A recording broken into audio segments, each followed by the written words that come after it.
turning out to be a beautiful, warm, mild afternoon in August today.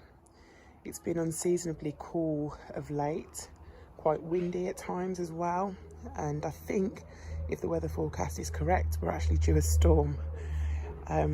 So this may well be the calm before that, but I'd like to do a garden tour with plant names where I take you through what I've got growing in this UK tropical garden. It's not huge. It consists of a border effectively that goes around the circumference of part of the garden. I've then got a raised bed area as well, and I've also got the patio. So I've split it into zones to make it interesting. But if I do a whole video giving you a tour and going through all of the different plants, the video will be incredibly long. And I know that sometimes it can be a bit laborious watching extra long videos on YouTube, although I don't mind it, I've got to say. So those of you out there who are doing longer videos, I will sit and watch, especially when I'm really interested in the content. But anyway, I digress.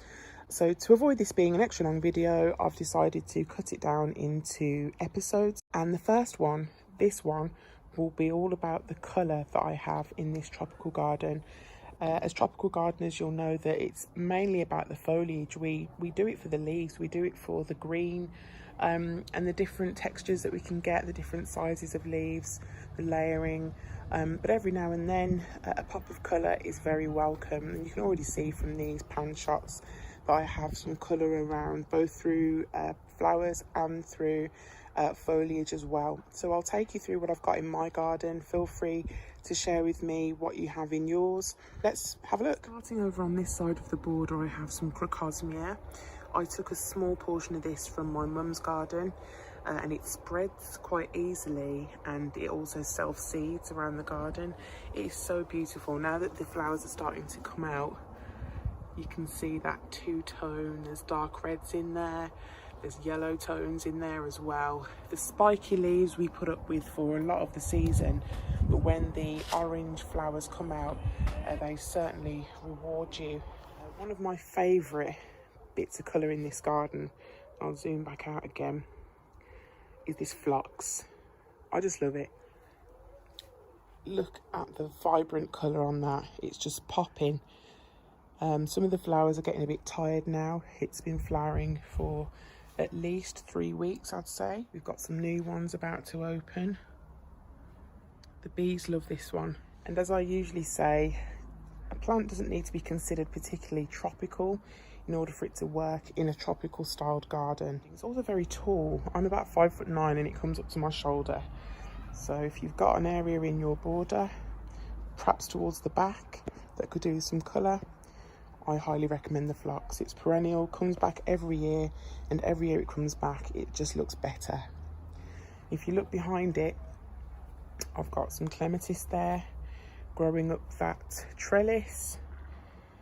Bit of a theme developing. I do love colours in the purple realm. Very dark, deep purple, but it does again look lovely against the green. Something's been eating away at that one. And that's been a bit of a running theme this year. A lot of my plants have just been decimated either by slugs or caterpillars. But it won't stop me growing them. Look at that. So moving forward then, there's more purple in this border. I won't talk about them too much, that bee's enjoying it, but I think you pronounce it Agastashi. I'm not quite sure. I'll put it on the screen how it's spelled anyway. Probably more of a cottage style plant, but again, mixed in, it's welcome here. It's purple, and that's one of my favourite colours. Another way to get colour into the tropical style garden is through annuals.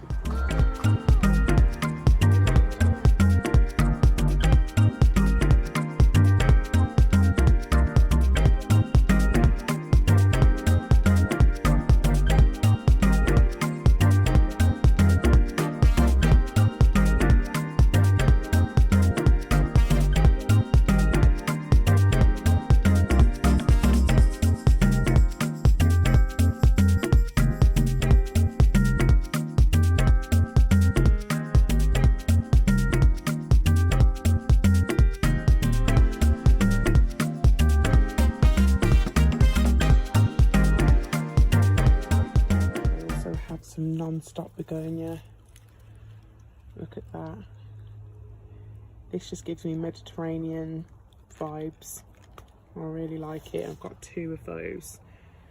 You can just depend on it to be there when other flowers start to fade, like this geranium, for example, which needs deadheading.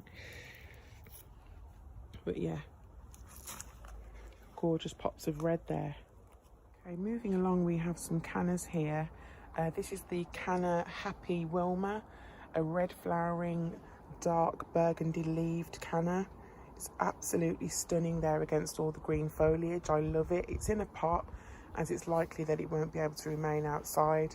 I may well experiment with some of the cannas that I've recently bought to see if they'll be able to withstand being planted out and left over winter, but with the amount of devastation there's been this year, I almost feel like I've got to pack everything up and bring it in. But don't fear, if you're new to tropical gardening, it's not the case. A lot of hardy plants will remain fine outside, but with a plant as magnificent and beautiful as the Kana Happy Wilma, I may not take the chance of leaving it out. We have another canna next to it, which looks like the flowers have been chewed away somewhat, possibly by caterpillars. This one is also in a pot. I just put it there into the border. Now the label simply says hybrid, Kana hybrid for this one. I'm sure that there must be a name for that. As you can see, we have a new flower head coming out there as well. This year I've also planted up some tropical style containers where I've also included some colour, some Sweet William, some Impatiens. I've already done a video on this, and we have the Kana Tropicanas about to flower as well, and they're going to be a lovely bright orange, so I'm looking forward to seeing that.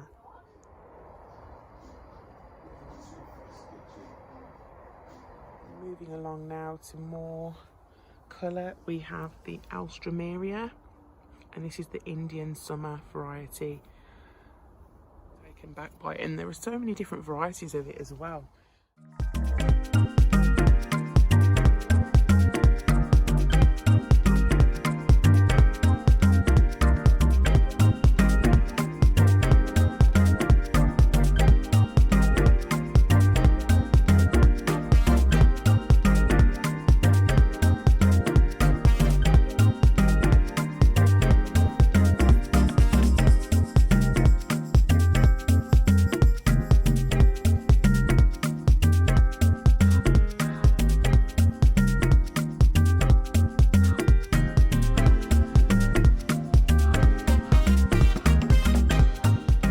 Another splash of vibrant purple here. This is the Speedwell.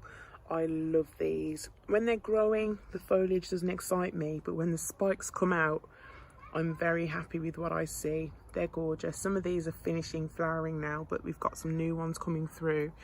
I've also spotted a white one as well. So over here in the shade, I have a weeping begonia that sits in a hanging basket, just to put a little bit of colour in this side of the garden. I also have some garden favourites here. Some fuchsias growing. I have 2 different types. We have this one. How nice does that look next to the fuchsia? It's now weaving as well among the leaves of the yucca.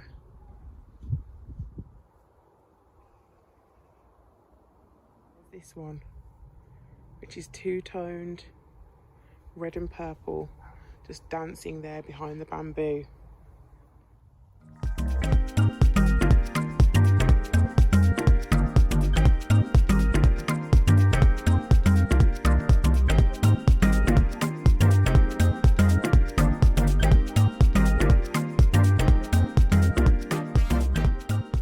In terms of foliage colour, you'll see that the main colour you'll get is burgundy, which I'm getting through the Enseti Morellii here and the Persicaria Red Dragon.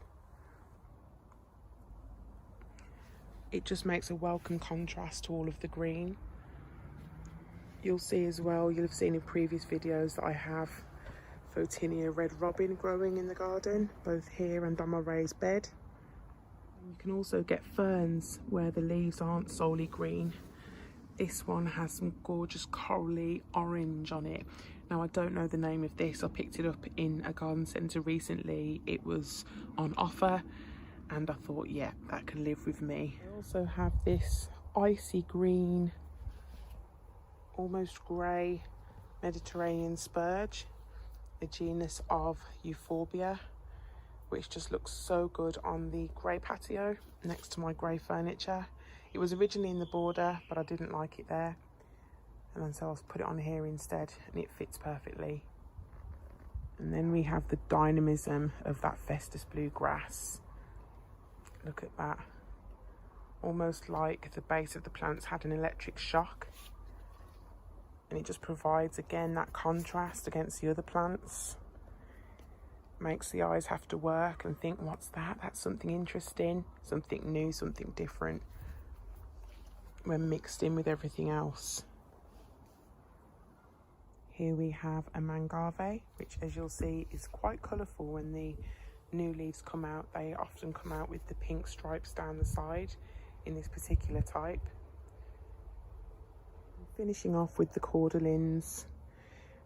As I've mentioned on this channel before, you'll know that there are loads of different types of cordylines and they tend to vary in hardiness according to the colour of the foliage, but it just doesn't put me off buying the ones that are more colourful. This is a red star and I lost a few of those in the winter. I bought this quite cheaply in a supermarket this season, and if it goes, I won't be too sad about it, but I may well take measures to protect it anyway. And then finally, the Charlie boy. For colour, you can't really want much more than that. There it is in all its beauty, and it just makes for a lovely feature patio plant. You'll see that I underplanted it there with some Ipomoea, I think, if I'm pronouncing it correctly. It's trailing. The heart-shaped leaves are burgundy, almost black. The new leaves come through green. So I do have more of that around the garden as well.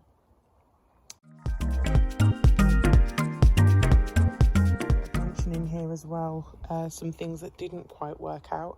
I planted some bulbs earlier on in the year, and because my garden border has become so full, those bulbs have just been smothered when they've grown. Caterpillars have gone crazy down here, so I had some dahlias that haven't done that well, that I may well need to lift and move. I also had some rudbeckias that were planted that haven't done that well again because they've been smothered in all the other things growing. So it's always really important to know what you've got around the things that you plant. Some cannas that are coming through there that are heavily shaded, that will be red flowering, but again, because of what's going on around them, the climate's not that great for them to grow any faster than that, and so it might be worth me moving those as well going forward. It'd be a good idea now that everything's getting pretty full just to put markers in so that I can see what I have planted, so that in time to come, when it's looking bare again in the winter months, I don't overcrowd the things I already have. Lesson learnt.